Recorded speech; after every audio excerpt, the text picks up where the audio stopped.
তোমরা যারা যারা কম্পিটিটিভ এক্সামের জন্য প্রিপারেশন নিচ্ছ আর প্রিভিয়াস ইয়ারের পেপারগুলো একটু ভালো করে ফলো করেছো, তারা নিশ্চয়ই জানো এই প্রশ্নটি কতটা গুরুত্বপূর্ণ। এটা যেমন তোমাদের প্রিভিয়াস ইয়ারে বারংবার রিপিট হয়েছে, আগামী দিনের জন্য খুবই এটা ইম্পর্ট্যান্ট হতে চলেছে। চলো তাহলে এই প্রশ্নটি কিভাবে কয়েক সেকেন্ডে পরীক্ষায় সলভ করে নিতে পারবো দেখে নেওয়া যাক। এখানে বলা হচ্ছে যে একটি পরীক্ষায় পাশ করার জন্য মোট নম্বরের 35% প্রয়োজন। তাহলে টোটাল মার্কসটা বা টোটাল মার্কস যদি 100% হয়, প্রশ্ন অনুযায়ী কেউ যদি 35% মার্কস পেয়ে যায়, সে কি করে যাবে? সে পাশ করে যাবে। এবার এখানে একটা কন্ডিশন দেওয়া আছে, যেখানে বলা হচ্ছে একজন শিক্ষার্থী 390 নম্বর পেয়েছে এবং 65 নম্বরের জন্য অকৃতকার্য মানে ফেল হয়েছে। তাহলে একজন স্টুডেন্ট আছে, সে কি করছে? সে পেয়েছে হচ্ছে 390 মার্কস।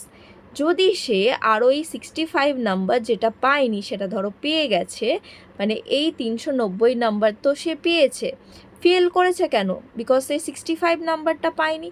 যদি আমরা ধরে নিই যে সে এই 65 নাম্বারটা পেল, তাহলে কি সে ফেল করতো না। তার মানে সে যদি 455 মার্কস পেত, তাহলে সে পাস করতো। এই 455 যেটা নাম্বার বা মার্কস, সেটা পার্সেন্টেজ কাকে রিপ্রেজেন্ট করছে? সেটা হচ্ছে 35%।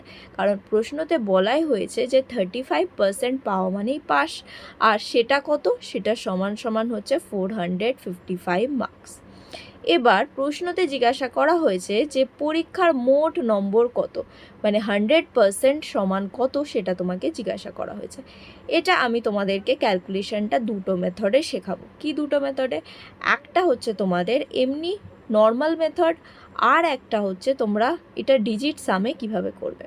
নর্মাল মেথডে যদি করো, এই 455কে 35 দিয়ে ডিভাইড করলে দেখো একবার যাচ্ছে 35 1 যা 35, 105 পড়ে আছে।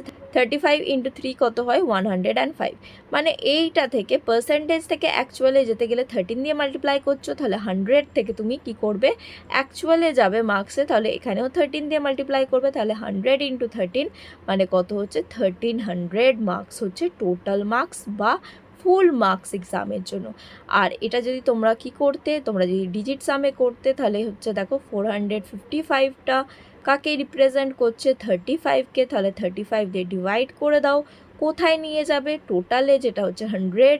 তাহলে যেখানে নিয়ে যেতে হয় সেটা দিয়ে মাল্টিপ্লাই করতে হয়, 100 দিয়ে মাল্টিপ্লাই করলে।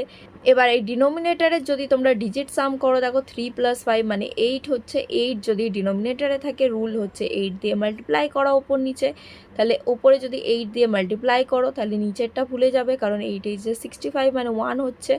এখানে দেখো তুমি যদি এটা করো, দেখো এখানে 4 আর 5 মানে 9 কেটে দাও, 5 পড়ে আছে। 5 ইন্টু 8 মানে 40, 40 মানে হচ্ছে ডিজিট সাম কত হবে? 4। কোন অপশানের ডিজিট সাম দেখো 4 আছে? শুধুমাত্র অপশান নম্বর 4, যেটা হচ্ছে 3 + 1 মানে 4। তাহলে অপশন নম্বর 4 এইভাবে তোমরা কারেক্ট আনসার হিসাবে মার্ক করতে পারো। আর তোমাদের যদি আজকের এই ভিডিওর কন্টেন্ট ভালো লেগে থাকে, যেখানে আমরা কনসেপ্ট প্লাস শর্ট ট্রিক দুটোই শিখবো, আর আগামী দিনে তোমরা যদি এরকম অসাধারণ কন্টেন্ট পেতে চাও, তাহলে অবশ্যই লাইক, সাবস্ক্রাইব এবং বন্ধুদের সাথে অনেক অনেক শেয়ার করার রিকোয়েস্ট রইল। দেখা হচ্ছে পরবর্তী ভিডিওতে আরও এরকম অসাধারণ কন্টেন্ট নিয়ে। সঙ্গে থাকো, শিখতে থাকো।